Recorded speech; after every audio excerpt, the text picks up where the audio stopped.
आज स्पेशली हम लोग आए नर्सरी डाल रहे हैं टमाटर हेमसोना वैरायटी के बारे में। अगर मैं बात करूं हेमसोना टमाटर की वैरायटी के बारे में, तो सितंबर महीने में और अक्टूबर के फर्स्ट वीक में ये नर्सरी डाली जाती है, जो कि यहाँ पे हमारे बहुत सारे भाई हैं जो अभी नर्सरी डाल रही है। पैकेट आप मेरे हाथ के अंदर देख रहे होंगे।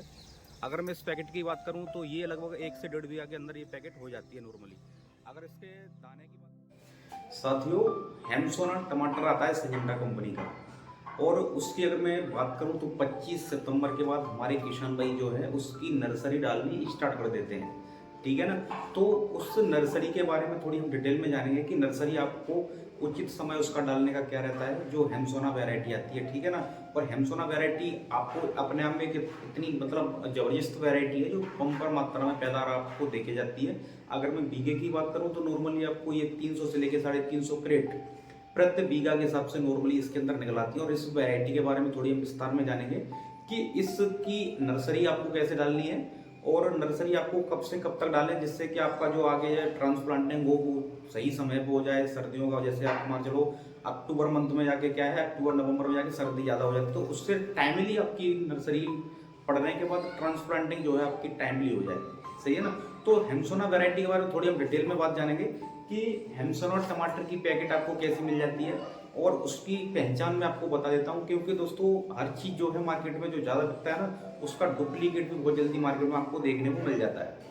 इसलिए मैं आपको बता रहा हूँ कि आप जब भी पैकेट का परचेज करें, यानी टमाटर का बीज खरीदें, तो कुछ सावधानियां बरतें जिससे कि आपको बीज डुप्लीकेट मिलने से आप बच सकें। ठीक है ना। तो ये जो पैकेट आती है मेरे हाथ के अंदर एक हेमसोना वैरायटी की पैकेट है। अगर मैं इसकी स्क्रीन पर आपको कुछ फोटो दिखा देता हूँ, इसमें आप देख सकते हैं एक पैकेट के ऊपर क्या है, एक बार कोड रहता है। सही है ना। जैसे कि आप स्क्रीन पर देख रहे हो बार कोड रहता है। आप उस बार कोड को किसी भी क्यूआर स्कैनर ऐप से स्कैन करना है आपको। ठीक है ना। आप जब पैकेट परचेज करने जाएं किसी दुकानदार से, आप जब खरीद रहे हैं तो उसे अपने एंड्रॉइड मोबाइल से अपने किसी भी क्यूआर कोड से स्कैनर जो ऐप रहता है उससे स्कैन करें। उससे क्या रहेगा, आपको पैकेट के ऊपर उसकी जो पैकिंग है, एक्सपायरी डेट है, उसका लॉट नंबर है, बैच नंबर जिसे बोलते हैं, वो सारी जानकारी निकल के आ जाएगी। अगर वो डुप्लीकेट होगी ना, तो ये कोई भी जानकारी आपकी उसमें निकल कर नहीं आएगी। पहली बात ये है पहचान की। दूसरी, आपको क्या करना है, पैकेट आपको लेनी है। आप जब ट्रांसप्लांटिंग करेंगे तो पैकेट सिजेंटा कंपनी जो ओरिजिनल पैकेट आपको मिलेगी ना, उस पैकेट के अंदर, ठीक है ना, मेरे पास अभी खाली पैकेट है तो मैंने डाल रखी है नर्सरी। सुबह में मैंने प्लॉट पे अपनी नर्सरी डाल रखी है। जो पैकेट आप खोल के देखेंगे बाद में परचेज करने के बाद भी, आप बहुत सारे किसान भाई हैं जो काउंटरी में बीज लेते हैं। ठीक है ना। तो उसके अंदर भी पैकेट आप जैसे ही मान के चलो मैंने ये पैकेट फाड़ दिए, उसके अंदर भी आपको सिजेंटा का लिखा हुआ अंदर भी मिलेगा, उस पैकेट के अंदर भी। सही है ना। तो तीसरी पहचान इसकी क्या है, तीसरी पहचान किसान भाई ये है कि जिसके ऊपर हेमसोना लिखा रहता है, ये ब्लैक कलर में हेमसोना पैकेट पे आप देख रहे होंगे, तो आप इससे नाखून से रगड़ेंगे ना तो ये कार्बन छोड़ना स्टार्ट कर देता है, अगर डुप्लीकेट होता है तो। और अगर ये ओरिजिनल होगा तो फिर बिल्कुल भी आपको कार्बन नहीं छोड़ेगा, और इसका जो प्रिंटेड है बहुत पक्का रहेगा ओरिजिनल पैकेट का। ठीक है ना। तो इसकी ये भी पहचान है। ठीक है ना। बाकी आपका फर्स्ट जो पहचान है वो आपकी यही है, मैंने बारकोड आपको बताया था, आप इसे स्कैन कीजिए। सही है ना। इससे स्कैन करके आपको फुल डिटेल निकल के आ जाएगी आपकी। आपको डुप्लीकेट बीज लेने से आपको बचना है।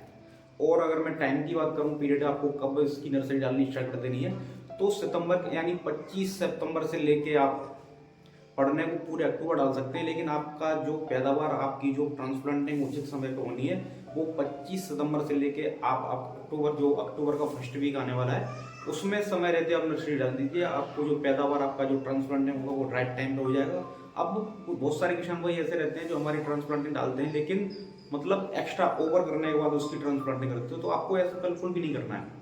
आपकी नर्सरी लगभग 15 से 20 दिन की हो जाए, आप उसी समय आप अपने प्लॉट के जो पौधा है आपका, उसकी ट्रांसप्लांटिंग उचित समय पे आप कर दीजिए। ठीक है ना। छोटा पौधा रह सकता है लेकिन उसकी जो आपकी पौधे की जो रूट डेवलप होगी बहुत अच्छी तरीके से होगी। सही है ना। नर्सरी डालते समय आपको कम से कम 2 इंची का गैप दीजिए। किसान भाई नर्सरी आप डालते हैं तो पहले जो मैंने एक वीडियो आपको ये देख रहे होंगे, उसमें आपको लाइन से काट के बढ़िया से मिट्टी को पहले एकदम समतल बनाना है आपको। बढ़िया से उसके अंदर जो मिट्टी के बड़े बड़े ढेले हैं वो नहीं रहने चाहिए।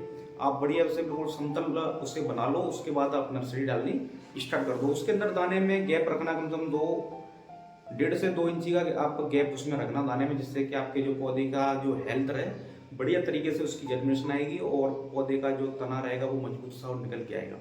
सही है ना। तो इस तरीके से आप नर्सरी डाल के, और मैं एक बात और आप बता दूं किशन भैया आपको कि मेरी जो है पार्ट 1 ये वीडियो है अपनी, और शुरू से लेके एंड तक टमाटर के खेत के अंदर, यानी आपकी जब नर्सरी पड़ गई उसके 15 दिन तक आपके नर्सरी में अगर गलन की समस्या भी आ रही है ना, तो नर्सरी में गलन की समस्या वैसे आती है, ठीक है ना।